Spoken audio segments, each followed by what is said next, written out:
The CBS Radio Mystery Theater presents...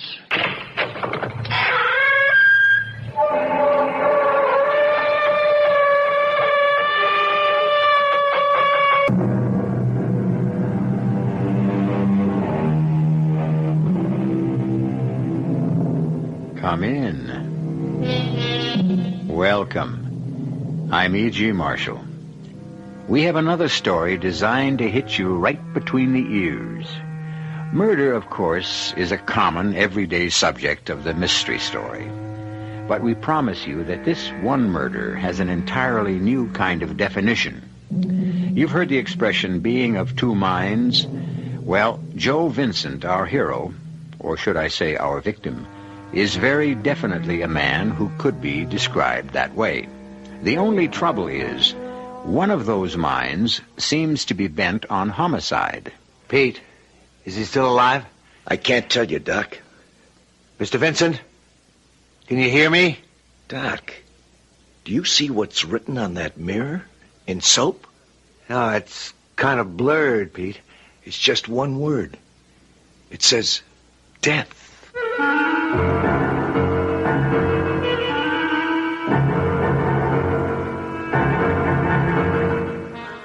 Our mystery drama, My Own Murderer, was written especially for the Mystery Theater by Henry Slesar and stars Mandel, Kramer. I'll be back shortly with Act One.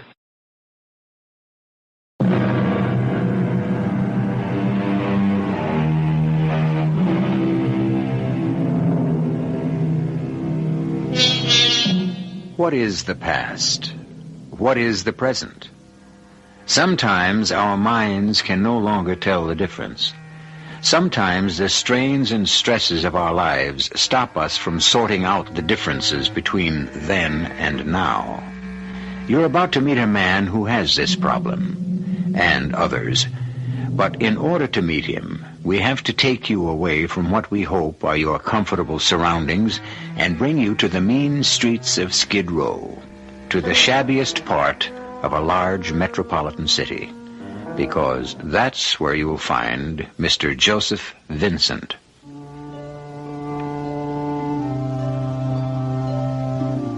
I woke up. There was nothing unusual about waking up. I've been doing it all my life. But lately, waking up has been the beginning of a nightmare, not the end.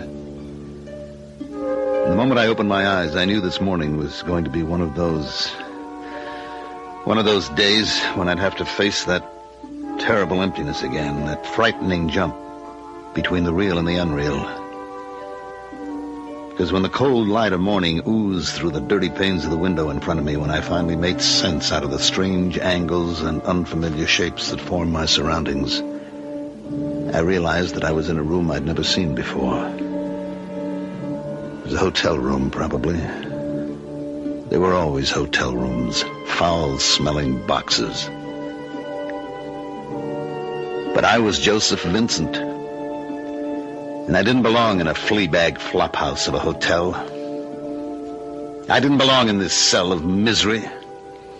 I was Joseph Vincent, and I was rich. Hello? Hey, you, checkout time is 12 o'clock. What was that? This is a hotel, buddy, not a furnished room. You got 20 minutes to get out of there, or I'll have to charge you another $9. $9? Is that the rate? That's right. I told you that when you checked in. When? When was that? What time last night? I don't remember. Was I drunk? Look, mister, All right, just tell me one more thing. What's the name of this hotel? It's the Hotel Margolies. All right, thanks. And don't worry, I'm leaving. I managed to get myself out of the bed.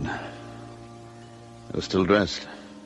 My pants and shirt were eroded by wrinkles, but my jacket was lying untouched across a moldy armchair.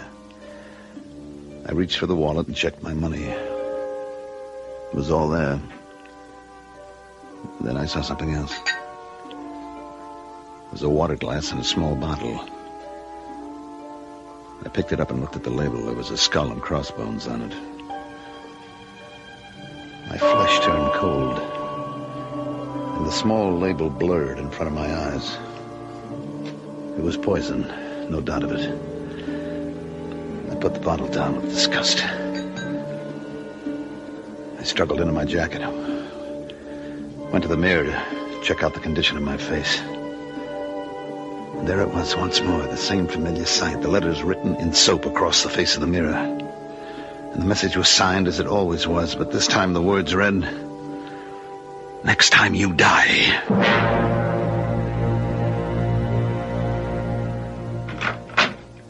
Come in, Mr. Vincent. Thank you, Doctor. Please, sit down. Thank you. Why don't we begin with the obvious? Tell me how you got my name. Well, you may not be flattered, Doctor, but I found it in a directory, a medical directory in the library. Well, at least you know something about my credentials. So, why not tell me about yourself? Well, you know my name, Joseph Vincent. I'm in Wall Street. Or I was. I've been sort of retired for a while. Mm-hmm. How old are you, Mr. Vincent? 56. It's young for retirement. Was it voluntary? Reasons of health? Yes, it was voluntary. I made quite a bit of money in the market. I didn't see any real reason to keep to a 9-to-5 schedule, especially after my wife died. When was that? It was about a year ago. It was an automobile accident. I was in the same crash, but I came out with just a concussion. Eleanor was killed outright. Was she driving? No, I was. Anyway, that was when I decided to quit. The work didn't seem so interesting to me anymore, and then there was this other thing. What other thing? This thing that started to happen to me. What was that exactly? Dr. Abrams, someone is trying to kill me. Are you really certain of that, Mr. Vincent? Yes, there have been 3 attempts. The last one took place 2 days ago. That's when I decided it was time for me to see somebody. A psychiatrist and not the police? Yes. May I ask why? Well, the person who is trying to kill me is myself. Mr. Vincent, are you telling me that you have suicidal impulses? No. No, Doctor, I don't have anything of the kind. Not me. Look, I get these spells, Doctor. They started right after the accident. I keep waking up in filthy hotel rooms. Is that what happens during these spells? Yes. I suppose maybe you could call it amnesia, blackouts. I've had half a dozen since the accident, each one a little longer than the one before. They come on suddenly without any warning. And then I just find myself in one of these cheap rooms downtown around 10th Avenue or something. Or sometimes I wake up at home in my own bed. Do you live alone? No, I have a housekeeper, Mrs. McLeavy. She's been with me, for more than 20 years. She's been worried sick about these disappearances of mine. Tell me about the last time. Well, I woke up in a place called the Hotel Margolies. I must have been drinking. I had a hangover.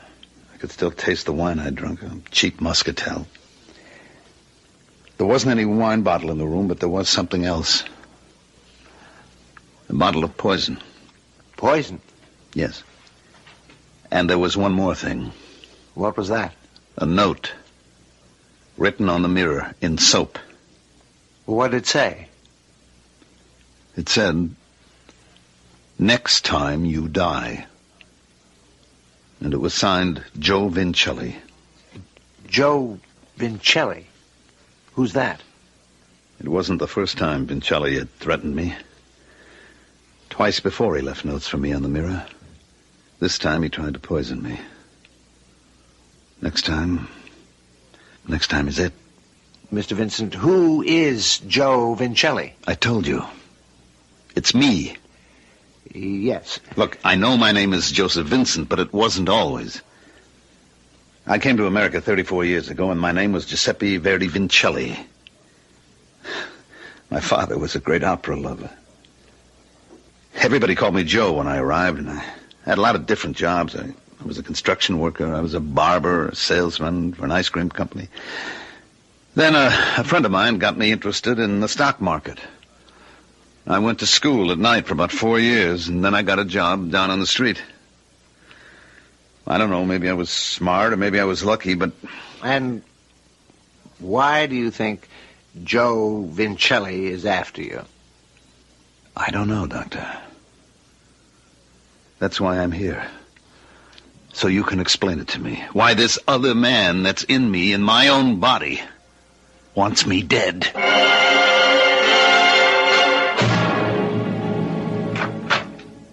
Dr. Abrams? Yes, Penny? I just wanted to remind you that Mr. Vincent will be here at 4 o'clock. Oh, yes, I remember all too well. You don't sound very happy about it. I'm not sure that this case belongs to my office. You've dealt with suicidal types before. Yes, I've dealt with them, and it's not difficult to find a suicide motive in Vincent's case. Guilt over the death of his wife. Because of the auto accident? An auto that Vincent was driving. Subconsciously, he blames himself for her death and is seeking punishment, the only punishment that fits the crime. So he's resurrected the cruder, more violent personality of Joe Vinacelli to do the job for him. And I'm afraid he might succeed. How awful. This other personality knows that Vincent is trying to defend himself, so he's all the more cunning, all the more difficult to reach. Maybe you need an exorcist, Doctor. Maybe I need a detective. What? It may take months to get the answers out of Vincent's unconscious, and by that time... But what could a detective do? He could follow the man, find out where he goes during these blackouts, what he does. Do you think that would help? If I knew the answers to those questions, I might be able to save his life. Dr. Abrams, don't you remember what my husband Pete does for a living? Your husband? He's a cop.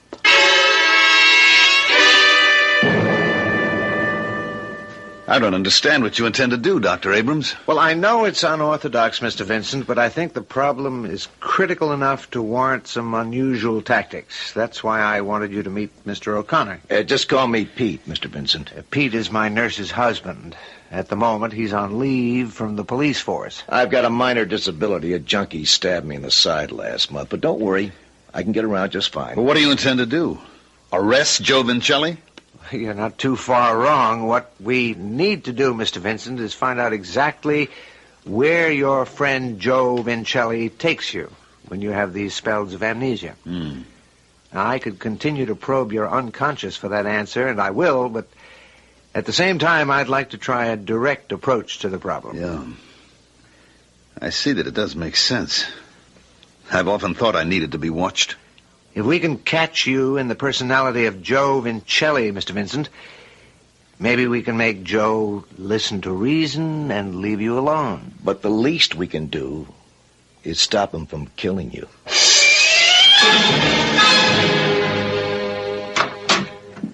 Just wanted to say good night, Dr. Abrams. Good night, Penny. See you tomorrow. You know, if you wanted me to work on those files tonight, I could do that. No, Penny. You run along home. The files can wait for another time. Well, tonight isn't a bad time at all, since I won't have a husband to cook for. Oh, yeah, that's true. I forgot. Pete's starting this surveillance tonight. He calls it a stakeout. I'll get that. Dr. Abrams' office. Penny, it's Pete. Hi. We were just talking about you. Ah, great. That's why my ears are burning. Say nothing to the rest of my face. You sound funny. Is anything wrong? Yeah, I'm wrong. This layoff of mine must have turned me stale. Pete, what's happened? I loused up the job. What's the matter? Doctor, I think you'd better talk to my husband. Hello, Pete. What's the trouble? He outfoxed me, Dr. Abrams. The first night, I let Vincent get away. He took this razor and got away from me. Razor? What are you talking about? I spoke to his housekeeper, Mrs. McLeavy. She caught him packing up this straight razor and leaving the house. And if we find Vincent with his throat cut, it'll be my fault.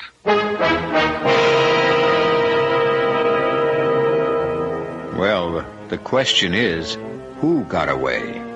Was it Joseph Vincent, the wealthy, cultured, retired stockbroker?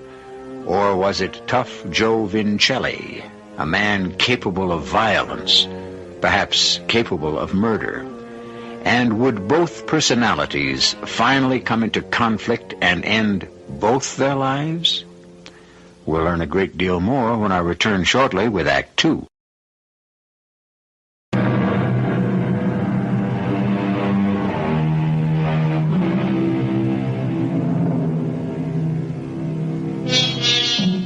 Joseph Vincent has disappeared, and in the offices of Dr. William Abrams, a gloomy trio has gathered to determine their next step. None of them certain that Joseph Vincent hasn't already known the vengeance of his alter ego, Joe Vinacelli. I don't know how I could have been so stupid. The boys in the station house hear about this. They won't let me back. Stop blaming yourself, Pete. No, it's my fault, really. I should have warned you that something like this could happen. Yeah, but the very first night of my stakeout. And that's something I never figured. It's something that Joseph Vincent's alter ego figured, however. Pete, how did it happen exactly? Well, I was sitting outside in my car, and I saw Mr. Vincent leaving his house. So I started the engine. Well, that's when he waved to me and came over. Well, what did he say? He just said he was walking around the corner to the newspaper store. Did he look the same? Sound the same? Exactly. I couldn't see anything wrong with the guy at all. He fooled me, Penny. He wasn't Joseph Vincent at all. It was this other guy, Joe Vinacelli. Well, what did you do when he didn't return? I went looking for him, of course, but he was nowhere in sight. So I figured he hopped a bus or a taxi. His car was still out in front. That's right. Well, anyway, that's when I decided to go into the house and talk to Mrs. McLeavy. His housekeeper? Right. And she told you about the razor? Yeah. She said she passed Vincent's bedroom and saw him putting the straight razor into a case and slipping it into his coat pocket. But why? I think I'd like to ask Mrs. McLeavy that myself. I feel just terrible about this, Doctor. Just awful. I just don't understand it, Dr. Abrams. I've known the man for 20 years, and I've never seen him act so strange. When was the first time you knew about Mr. Vincent's problem? I never did know the first couple of times. He didn't say a word, but then he couldn't hide the truth anymore. Once he was gone for a whole week, just walked out of the house without a word, and didn't come back for a week. His clothes were a terrible mess. They were in such bad shape, he told me to throw them away. And did you? Yes. Did you notice anything unusual about the clothes? I mean, any strange markings, perhaps something in the pockets?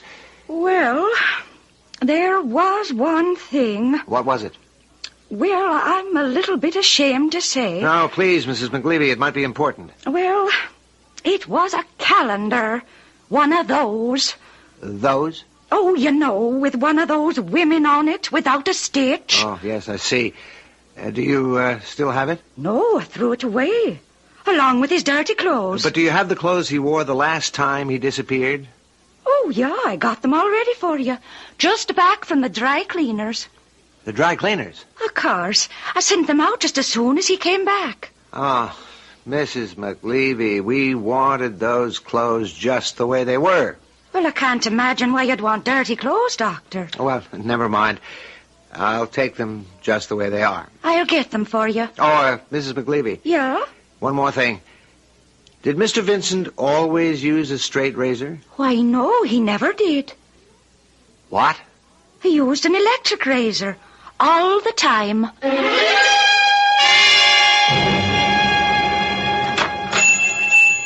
Hey, Joe! For the love of Pete, if it ain't Joe Vinacelli. Hello, Mike. How are you? Where you been for the last couple of weeks? I give up on you already. Well, I've been around. Around, huh? Tell me the truth. You were hitting the bottle again, huh? Oh, I don't know, Mike. Maybe a little. You're sure a funny guy, Joe. 5 times you come to work for me, and 5 times you walk out without a goodbye. If I didn't like you so much, I'd throw you out on your ear, eh? Well, you're a good barber, Joe. You give people their money's worth. Thanks, Mike. I appreciate that. A man like you, a real artist with the shears and the razor. Joe, listen to me. Why don't you try and cut it out? The vino, I mean. Yeah, I guess I should, Mike. That stuff don't do no good. You ought to be working steady, saving money. You know, for your old age. Sure, I know, Mike. What's the matter, Joe? You don't look so good. Oh, well, it's my head. It hurts. You see, that's what the vino gets you. No, I haven't had a drink. It's just that my head hurts sometimes. Mike, you will take me back, won't you? Can I work for you again? But for how long, Joe? 2 days, a week? With you, I'm never sure. But I need the work, Mike. I don't know what I'd do with myself if I didn't work. Okay, Joe, okay. I could never say no to a good barber. You got the job. Thanks, Mike. And listen, you bring your old razor, Joe, eh? Or you hock it, maybe? No, I didn't hock it, Mike. I got it right here. I wish you wouldn't look like that, Dr. Abrams. I'm sorry, Penny. I can't help blaming myself for what's happened. That's fine. I've got a husband who blames himself and a boss who blames himself. Maybe it was wrong to handle it this way. Maybe we should call the police. Pete is the police, and he really doesn't think you have grounds to involve them, Doctor. That man is carrying a murderer around with him. I suppose so. But I can't help wondering, well, it all seems pretty obvious to me about where Mr. Vincent goes when he has these blackouts. All right, where? Well, you know the old expression, cherchez la femme? Yes, I know. Find the woman. Don't you think that's the most likely explanation? Because of that girly calendar Mrs. McLeavy found? Well, it does seem to indicate an interest in the opposite sex. The poor man's been widowed for over a year. Would it be surprising if he went out hunting for feminine company? That must be Pete. Let him in, Penny. Hi, honey. How are you? Okay, I guess. I'm afraid I don't have much to report. I got the laboratory report on Vincent's clothing. The suit Mrs. McLeavy had dry cleaned. Yeah, that made it kind of tough. But there was one substance the dry cleaners didn't get out. What was that? Well, near as they can tell, Doc, it was powder. Face powder. Face powder. Are you sure, Pete? Well, not much doubt about it. It was a kind of cheap brand, but that's what it was. Well, what do you know? I was right. Cherchez la femme.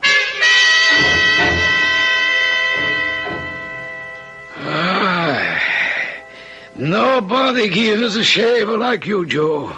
You really got the touch. Oh, thanks, Mike. It's worth it to be having you work here. Just so you can give me a shave. Hey, Joe, you son of a gun, so you're back. Oh, hi, Phil. How are you, Joe? Where you been lately? I missed you, old buddy. Oh, I've been away. Last time I saw you, you were hitting that vino pretty hard, huh? Oh, you're a bad boy, Joe. You know that gin and vino don't mix. That's right. Hey, we played gin rummy together, didn't we? Hey, how you like that? Doesn't even remember. Took $50 off me and he can't remember a thing. Hey, good for you, Joe. Teach these young punks a lesson. Well, how about when your grace shaves, Joe? Oh, no, I'm sorry. I'm not working anymore today. You mean you're quitting so soon? Yeah, Joe has got a headache. Oh, that's too bad, Joe. Hey, listen, if you feel like relaxing, how about coming over to my place? My girl Anita is there. She'll fix us a little pasta or something, and maybe we could play a friendly game of gin. Well, I don't know. Hey, Joe, no. Maybe you better go home and lie down for a while. Home? Well, yeah, you got some place to stay, don't you? Hey, come on, Joe. Give me a break. Let me try to win back some of that bread. All right, Phil. I'll give you a chance. Just let me get my coat. Hey, great. I'll wait for you outside. Listen, Joe. You really think it's a good idea? Sure. Why not? Oh, you don't know that guy. What are you doing playing cards with a guy you don't even know? I've got to do something, Mike. I can't just eat and sleep. A guy's got to do something. Well, I just hope you know what you're doing.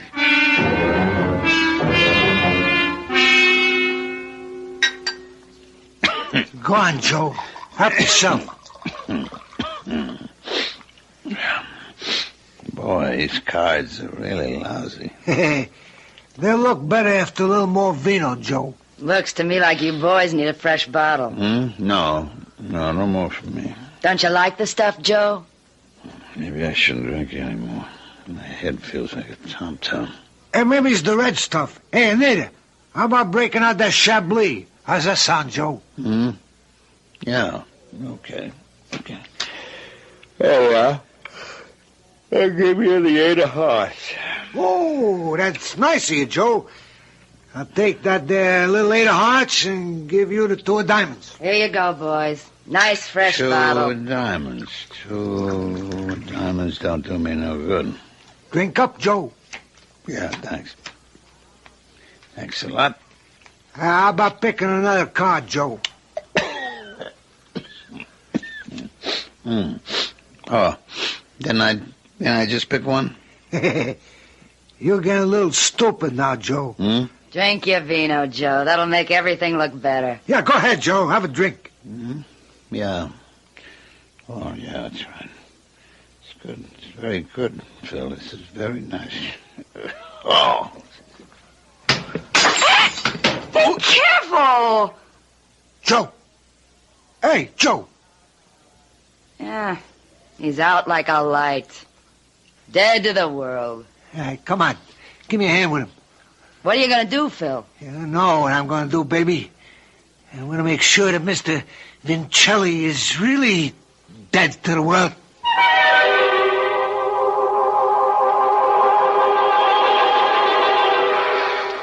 It would appear that Mike the barber gave good advice to his friend Joe Vinacelli. Too much vino obviously doesn't do him any good. In fact, too much vino seems to be threatening his life at the moment. Obviously, more than one person seems to want Mr. Vincent dead. Or is Phil's intended victim Joe Vinacelli? We'll find out when I return shortly with Act 3.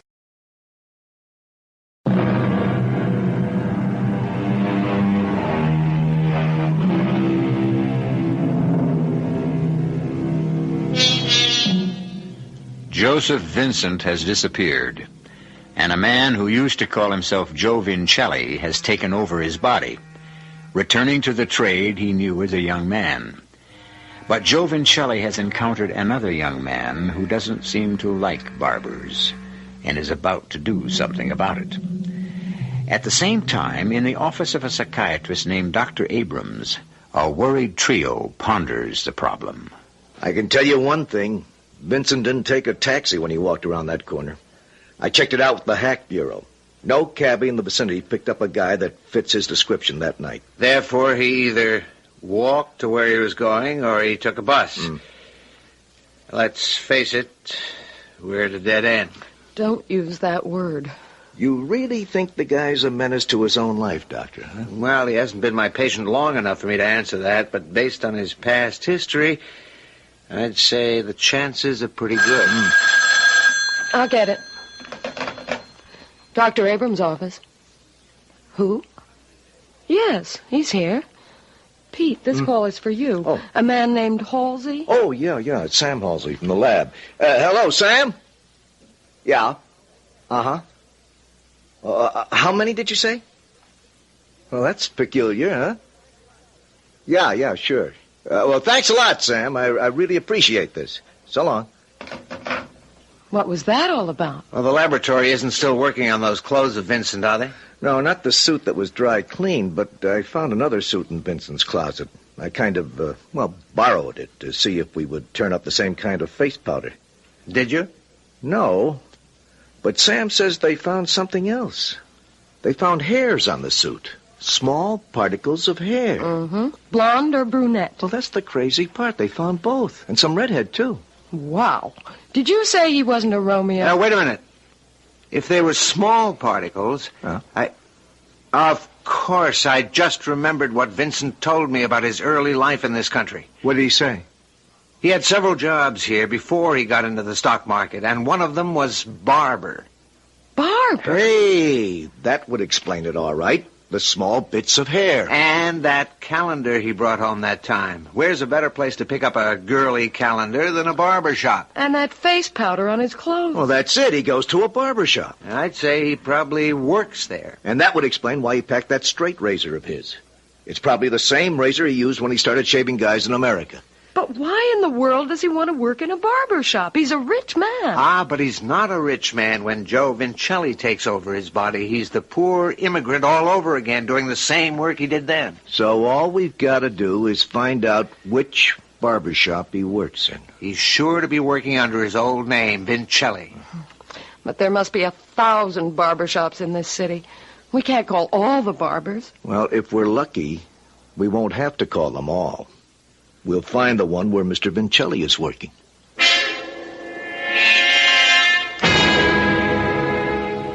Hey, come on, Joe. You can make it, old buddy. Just a few steps more. Hey, what is this? You bringing that wino back here? What's the matter? Don't this hotel want customers? Not like that one. Here won't be any trouble. He'll just sleep it off. Yeah, well, just make sure he's got enough money to pay the room rent. You don't have to worry about my pal. Yeah, maybe you better pay for it in advance. Okay, sure, friend. Anything you say. As long as I can make sure my boy Joe is all right. Hello? Apex Barbers? Vinacelli. Do you have a barber named Vincelli. All right, thank you. Thank you. Okay, thank Hello? you. Thank you. Is this the Continental Barber Shop? Hello, Please tell me. Freddie's Barber Shop. You have a barber. You got a barber named Lincoln Joe Barber Shop. Vincelli working there? Can you tell me if you have a barber named Joe Vinacelli there? What's that? Hey, Doc, Penny, I got him. Never mind. Yeah, I understand. But can you tell me where he went? Isn't he there? No, he took off this afternoon with a friend. Does he know where the friend lives? He said he doesn't know. Hello? Listen, are you the owner? Yeah, it's very important that we find Mr. Vinacelli. Well, but you must have some idea. Pete, tell him we'll come down there and talk to him in person.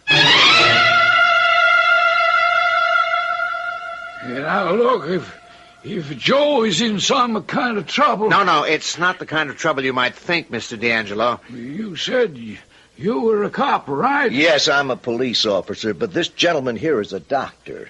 Joe Vincent's doctor. Who's Joe Vincent? The guy I know is named Vinacelli. Yeah, well, they're one and the same. We think that your friend may be in danger, Mr. D'Angelo. He has definite suicidal tendencies. Joe does? That's right. And unless we can locate him, he may never work for you or anyone else again. Well, like I told you, there's a fella comes in here. Joe played cards with him a couple of times. All I know is his first name, Phil. Well, what does he do for a living? I don't know. I think he's a bookie. I told Joe not to get mixed up with him. And you don't know where he lives? No, I don't know. Oh, wait a minute. Huh?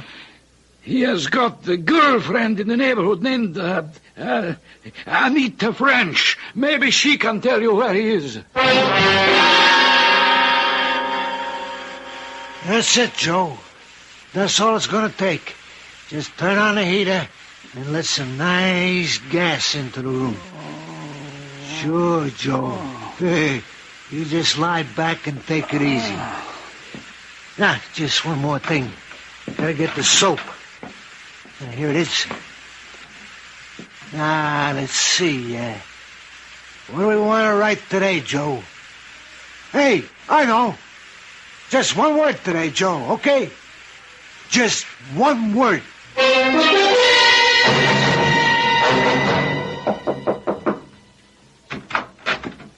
Yeah? What do you want? Miss French? That's right. Police, Miss French. Police, what did I do? Oh, nothing, miss. We just want to ask you a few questions. Well, maybe we come in? Yeah, I guess so. Well, it looks like there's been a card game here, huh? Is that why you're here, on a gambling bust? Well, forget it. It was just a friendly game. No, that's not why we're here. We came to ask you about a friend of yours named Phil. And his friend, Joe Vinacelli. Was Mr. Vinacelli here today, miss? Yeah, he was. So what? Where's Mr. Vinacelli now? How should I know? The game broke up and they left. Miss French, this may be hard to explain, but this man you know as Joe Vinacelli isn't Joe Vinacelli.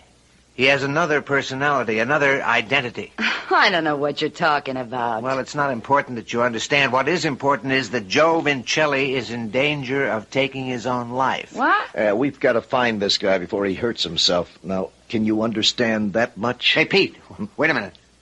Look at this. Well, what is it, Doc? A matchbook. The Hotel Margolies. Hey, that's right across the street. That's where Vincent went the last time. Maybe he's going back again.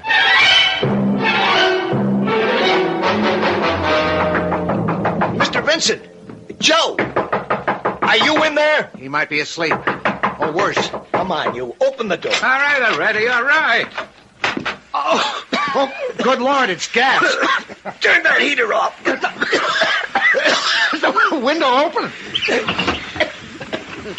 Hey, Doc. Look at that mirror. Yeah, he's written all over it with soap. Hey, is he dead? No, he's still alive. All right, get him out in the hall, quick. Give me a hand. Okay. Come on. Are you sure he's breathing? Yeah, he's alive. Mr. Vinacelli. I'd sure like to know what's going on here. Just shut up. Come on. Dr. Abrams. Is that you? Yeah. Yes, it's Dr. Abrams. Oh. Do you know who you are? Yes, I'm Joseph Vincent. Wow. That's something, anyway. Hey, Doc. Do you see what it says on the mirror? Yes. Just one word. Death. Yeah. And it's signed Joe Vinacelli. What? What happened? Did I do it again? Did I try to kill myself again? It looks that way, Mr. Vincent. Only this time you almost succeeded. Hey, wait a minute. What is it, Pete? Mr. Vincent, let me see your hands. My hands? Look at them. They're filthy. Well, so what? Well, it means he hasn't washed them. No, I guess I didn't. Yeah, there's no soap smell on them either. Not a trace. What are you getting at, Pete? The note on the mirror was written with a cake of soap, but there's no trace of soap on Mr. Vincent's hands. He didn't write on that mirror, Doc. We were wrong about Joe Vinacelli. No, Pete. I'm sure there's a Vinacelli personality. But maybe Vinacelli isn't a killer. Maybe the killer's got an identity all his own.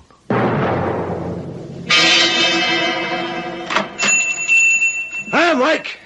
Oh, hello, Phil. Nita said you called something about my buddy Joe. Yeah, that's right. I'm afraid Joe won't be around to shave you no more, Phil. No kidding. Disappeared again? Yeah. Hey. Yeah. But look, I don't want to lose a good customer. You sit down. I show you I can give you as good a shave. Okay, Mike. I'm willing to take a chance. Poor Joe. He really liked this vino too much. Yeah, I'm afraid so. Here, let me put this towel around you. Hey, is he going to be okay? You know? Oh, I'm afraid it's a kind of serious field. Hey, this lather is too hot for you? No. It's fine. Well, go on, Mike. Tell me the worst. I'll tell you the worst, Phil. Hey! Joe, what are you doing here? Hand me that razor, Mike. I'll take over. Yeah, sure, Joe. And I'll be in the back if you need me. Hey, wait a minute. What's the matter, Phil? Huh? You always said I gave the best shave in town. Hey, listen, Joe, maybe you better not. Man, in your condition... Don't move. Razor is a very delicate instrument, you know that? Joe, take it easy, huh? One wrong move here, you could kill a man in 2 seconds. Joe, I... Feel how sharp that blade is against your throat? Oh, I keep my razor sharp, Phil. Get that thing away from me! Wouldn't move if I were you. What is this? You know what it is, Phil. I'm not Joe Vinacelli anymore. I'm Joseph Vincent now. And Joseph Vincent doesn't remember how to handle a razor anymore. Hey, you're crazy. Not as crazy as you thought I was. I thought it was Joe Vinacelli who wanted me dead. But it was you. You, Phil, all along. Why? What for? I swear, I never meant to hurt you. No, just to kill me. Now, if you don't tell me why... Hey, stop! Hey, look, I'm bleeding. Only a small cut, Phil. In another few seconds... Somebody help me! You can help yourself, Phil. Tell me who you are. I'm Phil McLeavy. McLeavy? I'm your housekeeper's son. Mrs. McLeavy's son? I don't believe you. She wouldn't do anything like this. She doesn't know anything about it. It was all my idea. What idea? Stop it. Hey, stop it, will you? Look at the blood. Talk or I'll kill you. Okay. When she told me about those spells you had, I figured it out. She showed me a calendar you brought home once. It had the address of Mike's barbershop, so I came here. Why did you follow me? I thought if you're trying to kill yourself, nobody would ever think it was murder. Why? What was in it for you? Well, I knew you were going to leave my mother a lot of money. You didn't have anybody else. And when she got it, I'd get mine too. You would kill her next. Oh, no, I swear it. You know something, Phil? Some people should get their throats cut. Don't! Mr. Vincent! Hold it right there. Help me! He just tried to kill me! Stop blubbering, pal. You're okay. You just had a very close shave.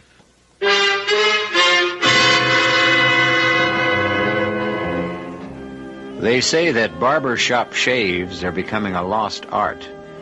And if that's the kind of shave they're handing out these days, I can well understand. Of course, we hope the barbers in our audience aren't offended. Personally, we think there's only one thing more relaxing than an afternoon in a barber's chair. And that's the time spent listening to the Radio Mystery Theater. I'll be back shortly.